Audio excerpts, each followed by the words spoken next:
স্বৈরাচার হাসিনা দেশ নেত্রীকে তিলে তিলে স্লো পয়জন দিয়ে ওনাকে শেষ করে দিছে।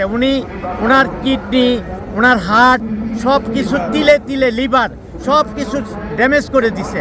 শেষ পর্যন্ত উনি যেই দিন স্বৈরাচার থেকে মুক্তি পাইছে সেদিনে ওনাকে হসপিটালে ভর্তি করা হয়েছে, কিন্তু ওনার সেই পরিস্থিতিতে আর কাজ হয় নাই। শেষ পর্যন্ত এই হাসিনা স্বৈরাচারের কবলে পড়ে আমাদের দেশনীতির আজকে এই পরিণতি হয়েছে।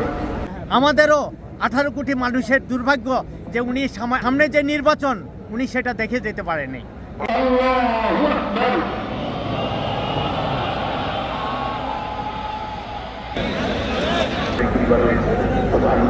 আপনি কোথা থেকে আসছেন?